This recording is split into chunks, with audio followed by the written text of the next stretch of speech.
আসসালামু আলাইকুম শিক্ষার্থীরা, তোমাদের জানাই অনেক অনেক শুভেচ্ছা এবং স্বাগত।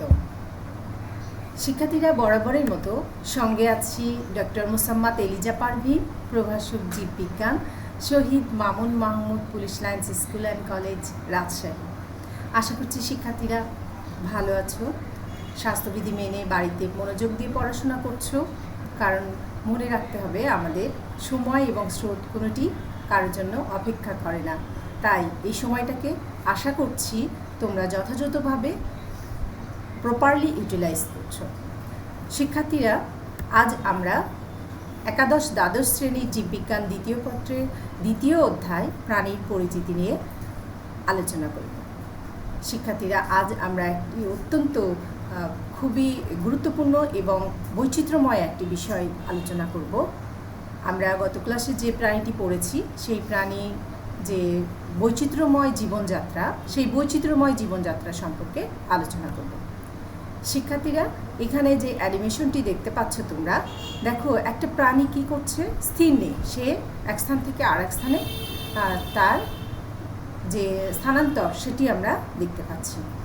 আজকের যে পাঠটি শিক্ষার্থীরা, সেই পাঠটি শুরু করার আগে আজ আমরা আরেকটি বিষয় দেখে নেব। শিক্ষার্থীরা, তাহলে চলো এবার একটি ভিডিও দেখি এবং এই ভিডিও দেখে আমরা বুঝে নেব আজ আমরা কোন বিষয়টি পড়ব বা কোন বিষয়টি জানব। তাহলে শিক্ষার্থীরা চলো আজকের ক্লাসের সেই ভিডিওটা দেখি। শিক্ষার্থীরা, তোমরা যে প্রাণীটি এখানে দেখতে পাচ্ছ, এই প্রাণীটি অত্যন্ত বৈচিত্র্যময় একটি প্রাণী। এই প্রাণীটি, তার দেহের পুনরুৎপাদন ক্ষমতা আছে, সে নিজেকে বিভিন্নভাবে গুটিয়ে, কখনো সন্ত্রাসীভাবে, কখনো সে তার যে কোষিকা আছে তার সাহায্যে ভাসিয়ে এক স্থান থেকে আর এক স্থানে স্থানান্তর করে থাকে এবং এই প্রাণীটি তার বিভিন্ন প্রয়োজনে এই কাজটি সম্পন্ন করে থাকে। খাদ্য গ্রহণের জন্য করে থাকে, আত্মরক্ষার জন্য করে থাকে, কখনো তার বিনোদনের জন্যও এই কাজটি করে থাকে। শিক্ষার্থীরা, তোমরা নিশ্চয়ই বুঝতে পারছো আজ আমরা একটি অত্যন্ত গুরুত্বপূর্ণ একটি বিষয় নিয়ে আলোচনা করব। এবং শিক্ষার্থীরা, এই প্রাণীটির যে প্রজনন আছে, প্রজনন, খাদ্য গ্রহণ, সে প্রক্রিয়াটিও কিন্তু অত্যন্ত গুরুত্বপূর্ণ। শিক্ষার্থীরা, তার খাদ্য গ্রহণের সময় তার যে কোষিকা আছে, কোষিকার মাধ্যমে সে খাদ্য গ্রহণ করে থাকে, তার টেন্টাকলগুলো দিয়ে সে গুলোকে ধরে ফেলে। আমরা চিত্রে দেখছি একটি ক্ষুদ্র প্রাণীকে সে ধরার চেষ্টা করছে, তার যে কোষিকাগুলো, সেই কোষিকাগুলোকে সে বারবার আন্দোলিত করছে। আন্দোলনের মাধ্যমে সে কী করে, তার খাদ্য কে সে কাছে নেয়, তারপর সেটাকে গুটিয়ে ধরে এবং খাদ্য গ্রহণ করে। তারপর শিক্ষার্থীরা, এই প্রাণীটি যখন অত্যন্ত খাবারের প্রাচুর্যতায় থাকে, অনেক খাবার গ্রহণ করে, তখন কিন্তু সে তার যে রিপ্রোডাকশন দুইভাবেই সম্পূর্ণ করে। সেক্সুয়াল রিপ্রোডাকশনও করে, অ্যাসেক্সুয়াল রিপ্রোডাকশনও আমরা এই প্রাণীটির ক্ষেত্রে দেখতে পাই। তো শিক্ষার্থীরা, এই প্রাণীটির খাদ্য গ্রহণ যেরকম বৈচিত্র্যময়, চলন অত্যন্ত বৈচিত্র্যময়। খাদ্য গ্রহণের ক্ষেত্রে মানুষের যেরকম নির্দিষ্ট মুখ আছে, মুখের সাহায্যে খাদ্য গ্রহণ করে। তারপরে আমাদের পরিপাকতন্ত্র আছে, পরিপাকতন্ত্রের বিভিন্ন এনজাইমের সহযোগিতায় ভেঙে খাদ্যবস্তুকে বিশ্লেষিত করা হয়। এই প্রাণীটি কিন্তু ঠিক সেই রকম কিছু তার সুগঠিত পরিপাকতন্ত্র নেই। দেহ সংকোচন প্রসারণের মাধ্যমে সে তার কাজগুলো, পরিপাকের যে ভাঙা গড়া বিষয়টি, সেটি সে সম্পন্ন করে থাকে। আমরা দেখতে পাচ্ছি প্রাণীটি কিন্তু একটি ড্যাফনিয়া বা সাইক্লোপস, যখন সে জুওপ্লাঙ্কটনগুলো পায়, সেই জুওপ্লাঙ্কটনগুলোকে খাদ্য হিসেবে গ্রহণ করে এবং খাদ্য গ্রহণের পরে তার দেহের আরেকটি বিষয় হয় শিক্ষার্থীরা, আমরা দেখব যে সে কিছুক্ষণ নিজেকে স্থির রাখে, তারপরে সে কী করে, তার যে পরিপাকের বিষয়টি, ডাইজেশন, সেটি সম্পূর্ণ করে এবং আবার তার দেহে থেকে তার যে বর্জ্য পদার্থ সেটি সে নির্গত করে।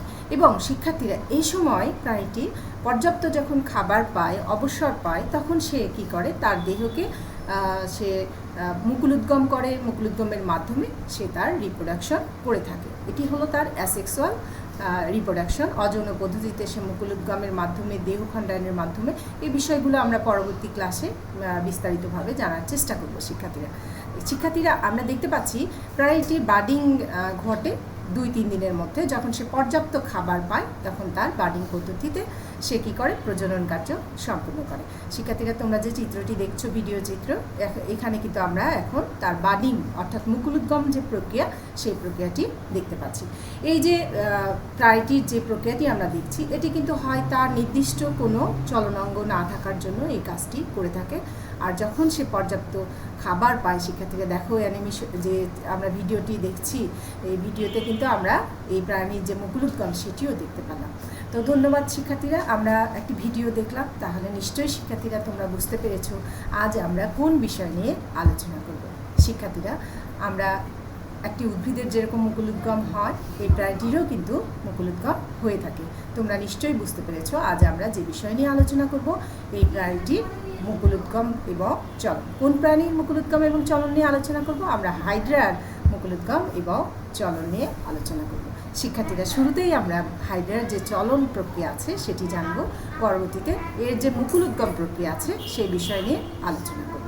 তাহলে শিক্ষার্থীরা দেখে নাও আজকের এই পাঠ শেষে তোমরা কোন কোন বিষয় বলতে পারবে। চলন কি বলতে পারবে, হাইড্রার চলন সম্পর্কে বলতে পারবে, হাইড্রার চলন প্রক্রিয়াগুলো ব্যাখ্যা করতে পারবে, হাইড্রার মুকুলোদ্গম পদ্ধতি বর্ণনা করতে পারবে। তাহলে শিক্ষার্থীরা, আমরা এই কয়েকটি বিষয় নিয়ে আজ আলোচনা করব। ঝটপট খাতাতে লিখে নাও আজকের পাঠের যে বিষয়গুলো আছে সেই বিষয়গুলো। তাহলে চলো শিক্ষার্থীরা, আজ আমরা আলোচনা চলে যাই। শিক্ষার্থীরা, চলন কি? চলনকে বলা হয়ে থাকে স্থানান্তর। জীব যে প্রক্রিয়া এক স্থান থেকে অন্য স্থানে গমন করে, অর্থাৎ এটি তার জৈবিক প্রয়োজনে হতে পারে, বহি এবং অভ্যন্তরীণ উদ্দীপকের প্রতি সাড়া দিয়ে আত্মরক্ষার জন্য হতে পারে, বিনোদনের জন্য হতে পারে। যে প্রক্রিয়ায় জীব এক স্থান থেকে অন্য স্থানে গমন করে তাকে বলা হয়ে থাকে চলন। তো তাহলে দেখে নাও শিক্ষার্থীরা, চলন কি? প্রথমেই আমরা জেনে নিই চলন কি। এই প্রাণীটির ক্ষেত্রে চলন হলো খাদ্য সংগ্রহ, আত্মরক্ষা, প্রজনন, বিনোদন ইত্যাদি জৈবিক প্রয়োজনে জীবের নিজের প্রচেষ্টায় এক স্থান থেকে অন্য স্থানে পরিবর্তন করা হলো চলন। হাইড্রা বিভিন্ন পদ্ধতিতে চলন করতে পারে। হাইড্রা চলন পদ্ধতি অত্যন্ত বৈচিত্র্যময়। কেন বৈচিত্র্যময়? এটির কিন্তু নির্দিষ্ট কোনো চলনাঙ্গ নেই। আমাদের যেরকম দুটি পা আছে, পায়ের সাহায্যে এক স্থান থেকে আরেক স্থানে চলাচল করতে পারছি, হাইড্রার কিন্তু নির্দিষ্ট কোনো চলনাঙ্গ নেই। কারণ এই প্রাণীটির যে নির্দিষ্ট চলনাঙ্গ না থাকা সত্ত্বেও এটি কিন্তু চলাচল করতে পারে। কিভাবে চলাচল করতে পারে? তার দেহে সংকোচন প্রসারণের মাধ্যমে তার দেহের যে কোষিকা আছে কোষিকাগুলোকে আন্দোলিত করে সে চলাচল করতে পারে। হাইড্রা সাধারণত নিমজ্জিত কোনো বস্তু বা উদ্ভিদের সঙ্গে সংলগ্ন থাকে এবং সংলগ্ন থেকেই কিন্তু তার চলনটি সম্পূর্ণ করে থাকে। তো এক্ষেত্রে আমরা খেয়াল করে দেখব যে শিক্ষার্থীরা মনে রাখবো এটি কিন্তু বিভিন্ন উত্তেজকের প্রতি সাড়া দেবার চেষ্টা করে। এটি খাদ্য গ্রহণের জন্য স্থান ত্যাগ করতে পারে, আর এদের কোনো নির্দিষ্ট চলনাঙ্গ না থাকায় সমগ্র প্রক্রিয়াটি বিভিন্নভাবে এর যে প্রধানত যে পদতল আছে, পদতল যে অংশটি সেই অংশটির মাধ্যমে হাইড্রা চলাচল করে। আরেকটি কাজ করে এর যে সংকোচনশীল পেশিগুলো আছে সেই সংকোচনশীল পেশিগুলোর সংকোচন প্রসারণের মাধ্যমে হাইড্রা কিন্তু চলাচল করে থাকে শিক্ষার্থীরা। আর এক্ষেত্রে আরেকটি বিষয় সাহায্য করে, তার যে বিশেষ কোষ হিমাটোসিস্ট যে বিশেষ ধরনের কোষ আছে সেই কোষটিও হাইড্রার চলনে সহায়তা করে থাকে। চলনের সময় প্রথমে সংবেদী কোষগুলো তাকে সাড়া দেয় এবং সংবেদী কোষ তাকে সাড়া দেবে এবং সেই বার্তা বহিতক ও 3 ধরনের যে অন্তঃকোষীয় স্নায়ু জালক আছে। আমরা জানি যে হাইড্রার স্নায়ু জালকগুলো কোথায় আছে শিক্ষার্থীরা? আমরা জেনেছি গত ক্লাসে যে হাইড্রার যে স্নায়ু জালকগুলো এটি হচ্ছে এপিডার্মিস এবং গ্যাস্ট্রোডার্মিসের মাঝখানে যে মেসোগ্লিয়া আছে সেই মেসোগ্লিয়াতে থাকে হাইড্রার স্নায়ু জালকগুলো। তাহলে এটি প্রথমে কি করে? বহিতককে এই বার্তাটি যায়, তারপরে সেটি 3 ধরনের যে অন্তঃকোষীয় স্নায়ু জালক আছে সেই অন্তঃকোষীয় স্নায়ু জালকের ভিতর দিয়ে স্থানান্তরিত হয়। ফলে পেশিতন্তুগুলো সংকুচিত হয়, প্রসারিত হয় এবং চলন প্রক্রিয়া শুরু হয়। হাইড্রার যে চলন পদ্ধতিগুলো আছে শিক্ষার্থীরা আমরা এবার দেখে নিই। শিক্ষার্থীরা, আমরা একটি স্থির চিত্র দেখতে পাচ্ছি। খেয়াল করো শিক্ষার্থীরা, এটি এমন একটি চলন। প্রথমে এই প্রাণীটি তার দেহকে একটু প্রসারিত করে তার দেহকে একটা নির্দিষ্ট দূরত্বে রেখেছে, তারপরে তার সে সম্মুখ প্রান্ত এবং পদপ্রান্তকে পরবর্তীতে এগিয়ে নিয়ে আসছে। এই যে দেহের ক্রমশ সংকোচনের মাধ্যমে হাইড্রার পাশাপাশি আরেকটি প্রাণী আছে, সেই প্রাণীটিও কিন্তু তার চলনটি সম্পন্ন করে থাকে। শিক্ষার্থীরা, এটি হলো জোকের চলন। এই জোকের চলনের সঙ্গেও কিন্তু হাইড্রার একটি মিল আছে। হাইড্রার চলনের আমরা একটি মিল নিতে পাই। তাহলে শিক্ষার্থীরা চলো দেখে নিই আমরা যে এই যে হাইড্রার যে চলন, এক্ষেত্রে হাইড্রা তার দেহকে প্রথমে লম্বা করে রাখে, তারপর দেহকে সে বাঁকিয়ে দেয়, তারপরে তার কোষিকাগুলোকে সে তল স্পর্শ করায়, তারপরে সে কোষিকাগুলোর উপরে ভর করে তারপরে তার যে পদতল আছে সে পদতলকে কাছে নিয়ে এসে সমগ্র দেহটাকে সোজাভাবে দাঁড়িয়ে দেয়। এই যে হাইড্রার যে চলন, এই পদ্ধতিতে তারা যে চলন কাজটি সম্পন্ন করে এটি হচ্ছে ফাঁসা বা লুপিং। এক্ষেত্রে শিক্ষার্থীরা হাইড্রা কী করে, তার লুপ তৈরি করে। হ্যাঁ, এই পদ্ধতিতে চলন কার্য সম্পাদনের জন্য হাইড্রা কখন এই পদ্ধতিটি বেছে নেয়, যখন তাকে লম্বা দূরত্ব অতিক্রম করতে হয়, অনেক দূরে যেতে হয়, তখন হাইড্রা লুপিং বা ফাঁসা পদ্ধতিতে চলন কার্য সম্পন্ন করে। এই ক্ষেত্রে আমরা মনে রাখবো লুপ সৃষ্টি হয় হলো ফাঁসা পদ্ধতিতে চলনের একটি বিশেষ বৈশিষ্ট্য, এবং আমরা চিত্র দেখলেই বুঝতে পারবো যে এটি হচ্ছে হাইড্রার লুপিং বা ফাঁসা চলন। এটি লম্বা দূরত্বের জন্য হাইড্রা এই চলনটি সম্পন্ন করে থাকে।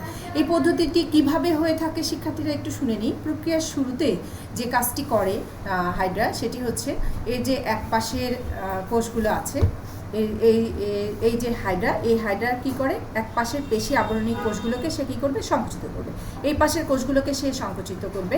সংকুচিত করার ফলে অপর পাশের যে অনুরূপ কোষগুলো আছে সেগুলোও কী হবে, কাছাকাছি নিয়ে আসার পর 3 নম্বর স্টেপে এসে সে কী করে, কোষিকার গ্লুটিন্যান্ট নেমাটোসিস্টের সাহায্যে সে নিজেকে ভিত্তির সঙ্গে আটকিয়ে রাখে। 3 নম্বর স্টেজে এসে সে কী করবে, নিজেকে একটি ভিত্তির সঙ্গে আটকিয়ে দেয়। এই পদ্ধতির আবার এরপর তার পদচাকতিকে কোষিকার কাছাকাছি নিয়ে আসার পরে শিক্ষার্থীরা এটি পদচাকতির কাছাকাছি আসার পরে কোষিকাগুলোকে একদম মুক্ত করে দেবে, এবং এই সময় তারা কী করবে, তার দেহকে সোজাভাবে দাঁড়িয়ে দেবে। শুঁয়োপোকার যে চলন, শিক্ষার্থীরা তোমরা খেয়াল করে দেখবে, শুঁয়োপোকা কিন্তু এই পদ্ধতিতে তার চলন কার্য সম্পন্ন করে থাকে। আর এইরকম ফাঁসা চলনকে, এটি শুঁয়োপোকার মতো দেখতে চলন হয়, এরকম ফাঁসা চলনকে সাধারণত লুপিং চলন বলা হয়ে থাকে।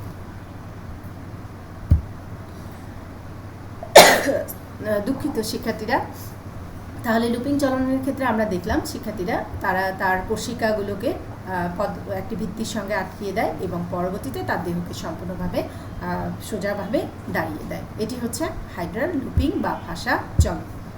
শিক্ষার্থীরা, এবার আমরা আরেকটি চলন দেখব। এটি অনেক মজার। ছোটোবেলায় আমরা অনেক ছোট বাচ্চারা ডিগবাজি দেয়, অনেক সময় নরম বিছানার উপরে তারা ডিগবাজি দেয়। এক্ষেত্রে হাইড্রাও কিন্তু ডিগবাজি দেয়। এক্ষেত্রে তার যে সম্মুখ প্রান্ত অর্থাৎ হাইপোস্টোমের উপর সে মাথাটি অর্থাৎ কোষিকাগুলোর উপর মাথা দিয়ে সে ডিগবাজি দিয়ে থাকে। এটাকে বলা হয়ে থাকে সামারসল্টিং বা ডিগবাজি চলন। তাহলে শিক্ষার্থীরা, এটি কখন করে থাকে হাইড্রা?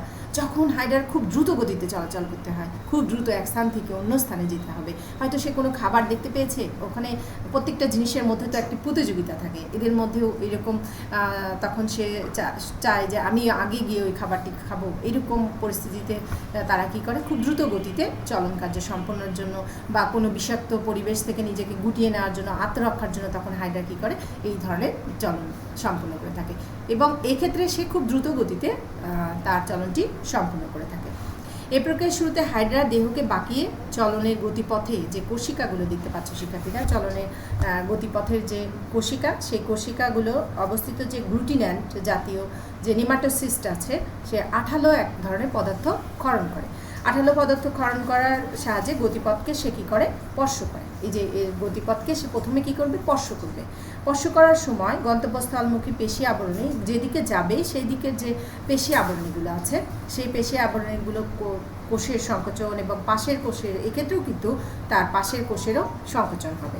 সংকোচনের ফলে তারা কি করে, এর কোষের সম্প্রসারণ ঘটবে এবং এর যে পাদচাকতি বিযুক্ত করে কোষিকার উপর ভিত্তি করে তার দেহকে সোজাভাবে দাঁড়িয়ে দেবে। দেখো শিক্ষার্থীরা, এখানে তার দেহকে কী করেছে, সোজাভাবে দাঁড়িয়ে দিয়েছে।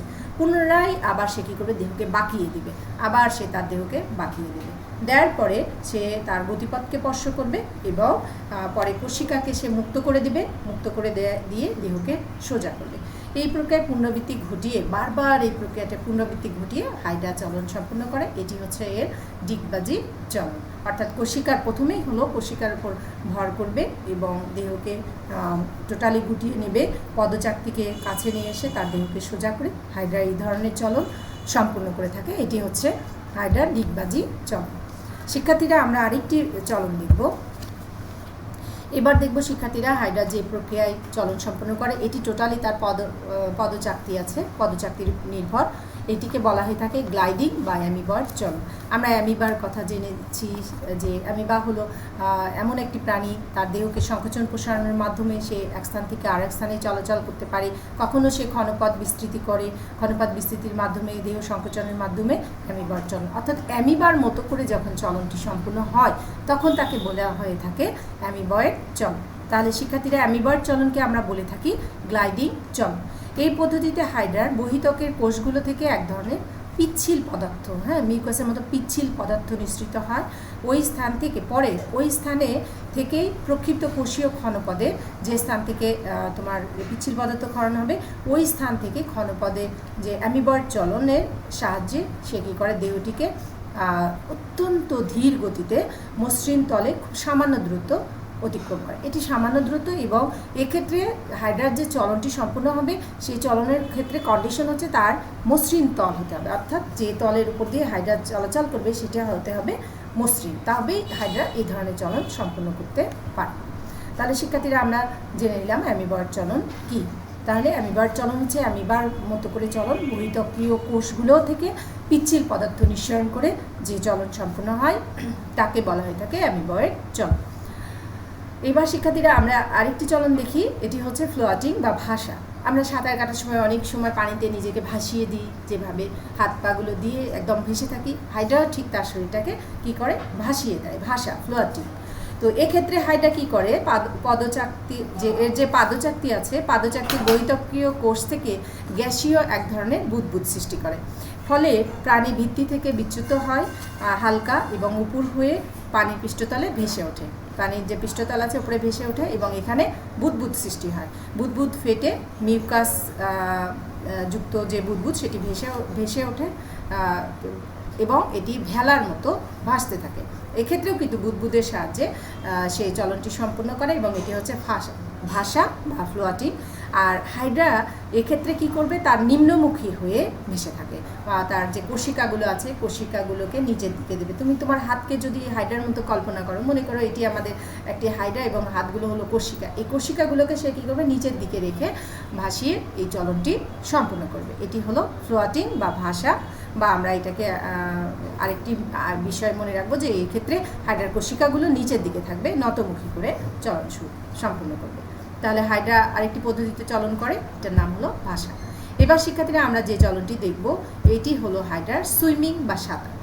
আমরা ভাসিয়ে থেকে সাঁতার কাটি, আবার অনেক সময় হাত পা ছুড়িয়ে পা নাড়িয়ে যখন সাঁতার কাটি সেটাই যেভাবে আমরা সাঁতার কাটি, হাইড্রা ঠিক তার সাঁতারের ক্ষেত্রে তার কোশিকাগুলোকে আন্দোলিত করে এক স্থান থেকে আর এক স্থানে নিজেকে সাঁতরিয়ে সেই চলন সম্পূর্ণ করে থাকে।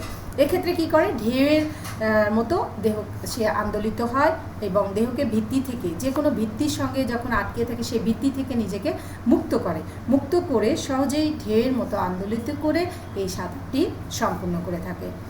এবার শিক্ষার্থীরা আমরা আরেকটি চলন দেখব হাইড্রার, এটি হচ্ছে তোমার ক্রাউলিং বা হ্যাচরান। এই ক্রাউলিং বা হ্যাচরান বা এটাকে আমরা বলতে পারি হামাগুড়ির চলন। আমরা ছোটোবেলায় যেরকম হামাগুড়ি দিয়েছি, তারপরে প্রথমে বসতে শিখেছি, তারপরে হামাগুড়ি দিয়েছি, তারপরে কিন্তু দাঁড়ানো শিখেছি। তো এক্ষেত্রে হাইড্রা কী করে, হামাগুড়ি চলন সম্পূর্ণ করে। এই প্রক্রিয়ায় কোশিকার সাহায্যে হাইড্রা কোনো বস্তুকে প্রথমে কী করবে, আঁকড়ে ধরবে। আঁকড়ে ধরার পর পাদচাকতি মুক্ত কোশিকা সংকুচিত করে পাদচাকতিতে সে নতুন করে, আমরা খেয়াল করি শিক্ষার্থীরা এখানে তার পাদচাকতিকে সে কী করবে, নতুন জায়গায় স্থাপন করবে। এই প্রক্রিয়ায় হাইড্রা আরোহণ এবং অবরোহণ, যেটা অর্থাৎ কোনো কিছুতে ওঠার জন্য, কোনো বস্তুতে উপর থেকে নিচে ওঠার জন্য বা নিচে নামার জন্য হাইড্রা এই পদ্ধতিতে তার যে চলন সেটি সম্পূর্ণ করে থাকে। তাহলে হাইড্রার যে হামাগুড়ি চলন সেটিও আমরা দেখলাম। নিশ্চয়ই বুঝতে পারছো শিক্ষার্থীরা, এবং অত্যন্ত মানে মজার একটি বিষয় আজকে, যে হাইড্রার বিভিন্ন ধরনের চলন সম্পূর্ণ হয়ে থাকে।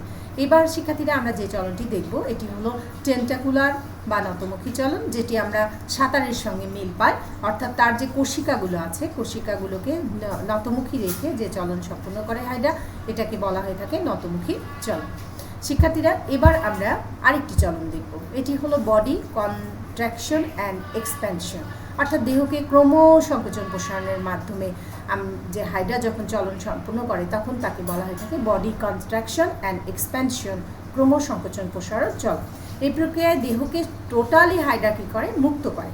মুক্ত করার পর পেশি আবরণী কোষে বারবার কিন্তু শিক্ষার্থীরা একটি বিষয় আসছে, পেশি আবরণী কোষ, নেমাটোসিস্ট কোষ, তারপরে মিউকাস, বুদবুদ সৃষ্টি, গ্লুটিনেন্টের কথা আসছে। এই কথাগুলো কিন্তু আমরা গুরুত্ব দিয়ে পড়বো। এমনি তো আমরা বর্ণনা করতেই পারি, কিন্তু মূল যে বিষয়গুলো সেগুলো যদি আমরা হাইলাইট করতে পারি তাহলে কিন্তু আমাদের যে পড়াটি পাঠদানটি সেটি কিন্তু সঠিক হয়। তাহলে দেহের সংকোচন প্রসারণের মাধ্যমে হাইড্রা এই ধরনের চলন সম্পূর্ণ করে, এবং এক্ষেত্রে দেহের আকার দ্রুত খাটো, মোটা এবং লম্বা হতে থাকে। খেয়াল করো শিক্ষার্থীরা, একবার সে নিজেকে ছোট করছে, আর একবার লম্বা করছে, আবার সে নিজেকে খাটো করছে, ফলে যে ধরনের চলন দেখা যায় এটিকে বলা হয়ে থাকে দেহের সংকোচন প্রসারণের মাধ্যমে চলন।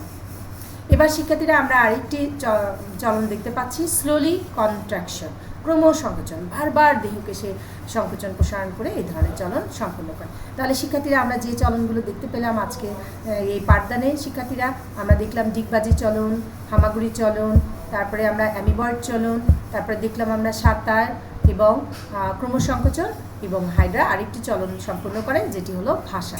তাহলে শিক্ষার্থীরা এখানে কিন্তু কয়েকটি বিষয় আমরা মনে রাখবো, হাইড্রা কখন খুব দ্রুত গতিতে চলন করছে, কখন লম্বা দ্রুত অতিক্রমের জন্য কী ধরনের চলন করছে, কখন তার টেন্টাকলগুলোকে ভাসিয়ে রাখছে, কোন ধরনের চলন সম্পন্ন করছে, সেই বিষয়গুলো আমরা মনে রাখবো শিক্ষার্থীরা। আশা করছি আজকের ক্লাসে এই বিষয়গুলো বুঝতে পেরেছো, এবং এখানে চিত্রের মাধ্যমে ছোট ছোট প্রশ্ন হয়ে থাকে অনেক সময়, তোমার 3 মার্কসের জন্যও কিন্তু প্রয়োগের যে কোশ্চেনটি সেটিও কিন্তু এখানে এসে থাকে শিক্ষার্থীরা।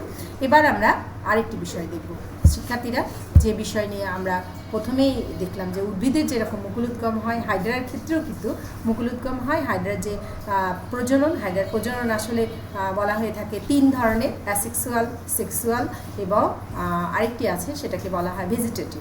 আসলে ভেজিটেটিভ কিন্তু এক ধরনের অ্যাসেক্সুয়াল রিপ্রোডাকশনের মধ্যেই পড়ে। তো শিক্ষার্থীরা এখানে যে অযৌন অ্যাসেক্সুয়াল রিপ্রোডাকশনের কথা বলা হচ্ছে এটি হলো মুকুলোদ্গম। হাইড্রা তার দেহে মুকুল সৃষ্টির মাধ্যমে যখন প্রজনন কার্য সম্পূর্ণ করে তখন তাকে বলা হয়ে থাকে অ্যাসেক্সুয়াল, এবং তোমার বাডিং পদ্ধতিতে মুকুলোদ্গম। নতুন জননক্ষম বংশধর সৃষ্টি প্রক্রিয়াকে আমরা বলে থাকি জনন। এই জনন কেন হয়? নিজ প্রজাতির অস্তিত্ব যারা টিকে থাকে, ভবিষ্যৎ বংশধররা যারা টিকে থাকে, সেই উদ্দেশ্যকে সামনে রেখেই প্রজনন সম্পন্ন হয়। গ্যামেট উৎপাদন ও তাদের মিলন ছাড়াই যে জনন কার্য সম্পাদিত হয় তাকে বলা হয়ে থাকে অযৌন জনন। আর মুকুলোদ্গম হাইড্রার ক্ষেত্রে এক ধরনের অযৌন জনন। শিক্ষার্থীরা আমরা হাইড্রার যে স্ট্রাকচার দেখতে পাই সেটিতে আমরা দেখতে পেয়েছি যে এখানে থাকে শুক্রাণু, এখানে থাকে ডিম্বাণু, এইটি হচ্ছে বাড। এই বাডের মাধ্যমে যে প্রজনন সম্পন্ন করে তাকে বলা হয় মুকুলোদ্গম, এবং এটি কিন্তু হাইড্রার পাদতলের দিকে এটি সাধারণত থেকে থাকে। আর এক্ষেত্রে এটি একটি অযৌন জননের স্বাভাবিক একটি প্রক্রিয়া। বছরের সব ঋতুতেই, বিশেষ করে গ্রীষ্মকালে যখন পর্যাপ্ত খাদ্য সরবরাহ থাকে হাইড্রার, তখন হাইড্রা এই ধরনের প্রজনন সম্পন্ন করে থাকে, এবং এটি কয়েকটি ধাপে সম্পন্ন হয় শিক্ষার্থীরা। প্রথমেই শুরুতে দেহের মধ্যাংশ নিম্নাংশ থেকে প্রথমে কি তৈরি হয়? এপিডার্মিসের ইন্টারস্টিশিয়াল কোষ আসলে এখানে খুব দ্রুত গতিতে বিভাজিত হয়। ইন্টারস্টিশিয়াল কোষের এটি একটি বিশেষ বৈশিষ্ট্য, এবং স্ফীত হয়ে এই অংশের সৃষ্টি হয়। ফিত অংশটি ক্রমশ বড় হয়ে ফাঁপা নলাকার মুকুলে পরিণত হয়। এতে এপিডার্মিস, মেসোগ্লিয়া এবং গ্যাস্ট্রোডার্মিস সৃষ্টি হয়। শিক্ষার্থীরা হাইড্রার যে চলন, সেই চলনগুলো হাইড্রার চলনের পরে আমরা যে বিষয়টি আমরা আলোচনা করছি এটি হচ্ছে হাইড্রার মুকুলোদ্গম।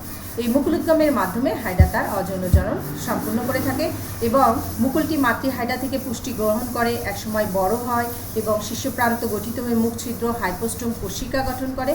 আর অপত্য হাইড্রা পরবর্তীতে বিচ্ছিন্ন হয়ে পাদচাকতি থেকে বিচ্ছিন্ন হয়ে এর যখন পাদচাকতি গঠন হয় তখন হাইড্রার মূল দেহ থেকে এটি বিচ্ছিন্ন হয়, এবং শিশু হাইড্রা কিছুক্ষণ বিচরণের পর নিমজ্জিত কোনো বস্তুর সঙ্গে দেহকে আটকিয়ে রাখে। তাহলে হাইড্রার যে মুকুলোদ্গম পদ্ধতি এক্ষেত্রে গ্রীষ্মকালে হয়, পর্যাপ্ত খাবার থাকে, এটি হলো ইন্টারস্টেশিয়াল কোষের দ্রুত বিভাজনের মাধ্যমে হয়। প্রথমে দেহটি স্ফীত হবে, স্ফীত হওয়ার পর সেখান থেকে একটি হাইড্রার সৃষ্টি হবে, বাডের মতো হবে, এবং পরবর্তীতে এর হাইপোস্টোম, কোষিকা, পাদচাকতি যখন সৃষ্টি হবে, পাদচাকতি সৃষ্টি হওয়ার পর মূল হাইড্রার দেহ থেকে হাইড্রা নিজেকে বিচ্ছিন্ন করে হাইড্রার যে মুকুলোদ্গম পদ্ধতি আছে সেটি সম্পূর্ণ করে থাকে হাইড্রা। শিক্ষার্থীরা, এতক্ষণ আমরা হাইড্রার যে চলন এবং একটি অযৌনজনন পদ্ধতি নিয়ে আলোচনা করলাম। আশা করছি তোমরা উপকৃত হয়েছো। এর সঙ্গে তোমার পাঠ্য বইটি, তুমি যে রাইটারের বই পড়তে ভালোবাসো সেই বইটি মিলিয়ে পড়বে, দেখবে তোমার পড়াটি আরও অনেক সহজ হয়ে যাবে। তো শিক্ষার্থীরা, চলো কিছু কোশ্চিন নিয়ে নিই। কোশ্চিনিয়ারগুলো আমরা সলভ করার চেষ্টা করব। চলন কি? দ্বিতীয় কোশ্চিন, হাইড্রার কয়েকটি চলন প্রক্রিয়ার নাম বলো। সুইমিং প্রক্রিয়াটি দেখাও, কিভাবে সুইমিং করে হাইড্রার, মুকুলোদ্গম কোন ধরনের চলন। শিক্ষার্থীরা, ঝটপট একটি বাড়ির কাজও নিয়ে নিই। বাড়ির কাজ হিসেবে লুপিং ও সামারসল্টিং পদ্ধতি 4টি পার্থক্য খাতায় লিখবে। শিক্ষার্থীরা, আজকের ক্লাসে এখানেই শেষ করতে হচ্ছে। সামনের ক্লাসে আবার নতুন কোনো বিষয় নিয়ে আবারও দেখা হবে তোমাদের সঙ্গে। ভালো থাকো, সুস্থ থাকো, মনোযোগ দিয়ে পড়াশোনা করো, নিজে সচেতন হই, স্বাস্থ্যবিধি মেনে চলি, এবং এই কোভিড-19 দুর্যোগ কেটে যাক। আমরা আবার শ্রেণীকক্ষে সবাই কর্মচঞ্চল হই। আর প্রত্যাশা করি তোমরা মনোযোগ দিয়ে অনেক ভালো ভালো সময় কাটাবে এবং আগামী দেশকে এগিয়ে নেওয়ার জন্য মনে মনে ব্রত গ্রহণ করবে। এই কামনায়, শুভকামনায় সবাইকে আবারও অনেক অনেক প্রীতি এবং শুভেচ্ছা জানিয়ে আজকের ক্লাসে এখানেই ইতি টানছি। আসসালামু আলাইকুম।